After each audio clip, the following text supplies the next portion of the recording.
Well, hello there. Wait, what was I gonna talk about? Oh yeah, I remember now. Today, we'll be talking about a disease named Alzheimer's. What does it do? Well, it does...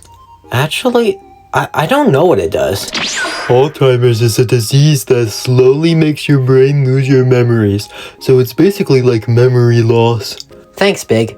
But yeah, that's just the basics on what Alzheimer's is, because there's a lot more to it than just that. And a lot more on what it does. Yep, and today in this video, we'll be talking about Alzheimer's and all of the important things surrounding it. Me and my assistant, Big, will give you all the information you'll ever need about Alzheimer's. Wait, I have a few questions. How do you get it? What causes it? Are there signs of it? What does it do to your brain and body? And can you answer other miscellaneous questions about Alzheimer's? No, I don't want to answer all of that. Shh! Shut it! Yes, we will be answering all those questions about Alzheimer's in this video. So let's not wait any longer. Let's start this video.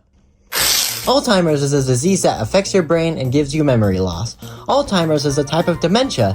In fact, it's the most common type of dementia out there, with around 60 to 80% of dementia cases being Alzheimer's. Dementia isn't just one disease. Dementia is actually a term that just means any disease that causes memory loss, so it's kind of like a category of diseases, not its own disease.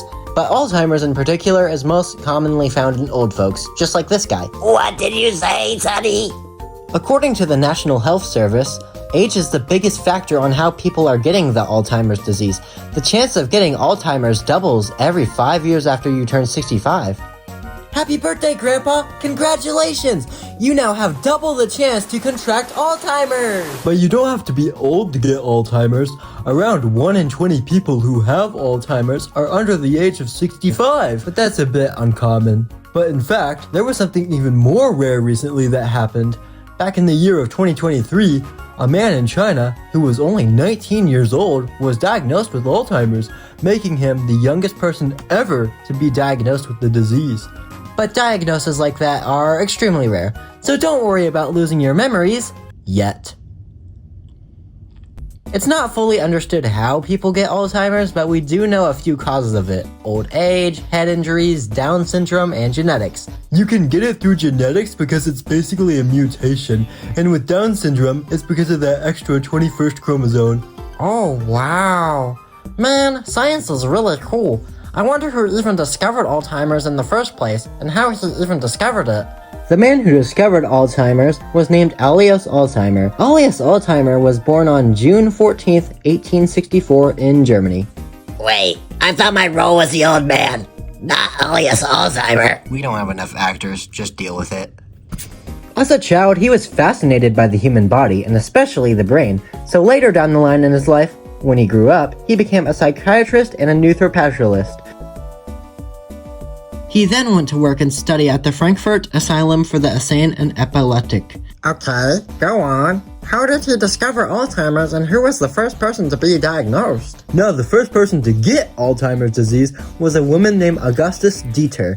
Augustus Dieter was born on May 16th, 1850 in Germany.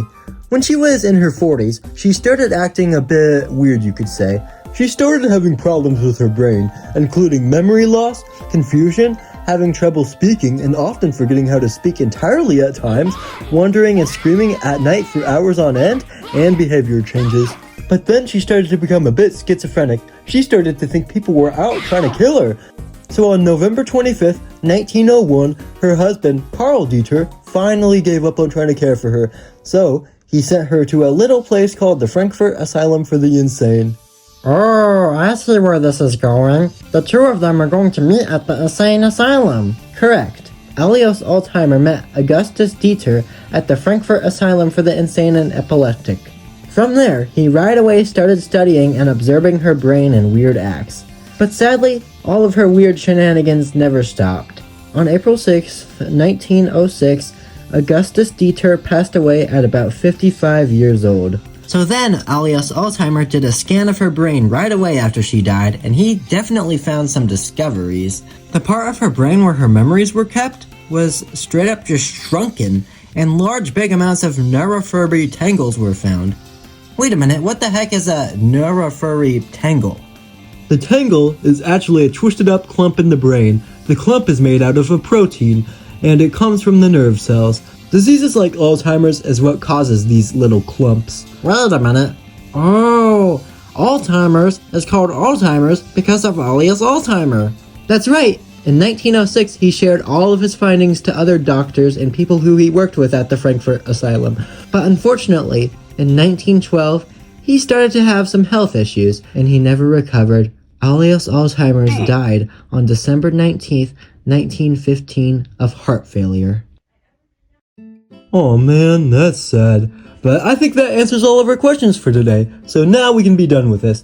Hey, wait a minute. There's still a lot of other things we need to go over. Are you serious We right just now? mentioned some of the crazy things that Augustus Dieter did, and all of those were because of her Alzheimer's. But there's a lot more symptoms to Alzheimer's that we should mention here. We should use AI to go over them. No, we're not using AI. Hey, just wait a second. I'm not an AI like ChatGPT. I actually have reliable sources provided to me by the human that made this video. So anyway, Alzheimer's actually has a lot of signs and symptoms, which some of them include short-term memory loss, long-term memory loss, confusion, forgetting how to do everyday stuff, trouble speaking, mood swings, personality changes, anxiety, depression, wandering randomly, hallucinations, and having trouble controlling your bladder. But not just your bladder, you can have trouble controlling any part of your body. And that's only just to name a few symptoms. If we named every single one, we'd be here all day. But by the way, this blue guy over here, he has Alzheimer's. Yeah, I did a scan of his brain just now. He definitely has Alzheimer's. So that's why I've been forgetting things lately. Unfortunately. And I think it's the perfect time now to go over the 7 stages of Alzheimer's. And I'll drop the robot voice as well. Stage 1 doesn't really have any effects yet, but if you've been diagnosed, it's already too late. You know it's coming, and there's no cure. Once you're diagnosed with Alzheimer's, you have only around 4 to 8 years left to live. Everything's still relatively normal, and your life is just the way it always has been. But occasionally, every once in a while, you'll misplace something or forget a word or two, but nothing too bad yet. Phase 3 is when it really starts to show. You might forget something that just happened and ask the same questions over and over and over, and you also might have difficult times remembering new things. Now you're starting to forget details about yourself, and you can't understand what people are trying to tell you always, and you'll have trouble even remembering what day, month, or season it is. You'll start to lose track in where you are and what time it is. You'll start to forget everyday things about your life. You forget names. You need help with everyday tasks now, and it's hard to talk. You forget very, very easily and fast. You forget how to do everything. You require care 24/7, and your life is almost over. You can't eat, walk, sit up, speak, or do anything without care. You're gone on the inside. And the next thing that happens, you forget how to breathe. Okay, that ending was really sad. So before the video ends, let's do one more fun fact.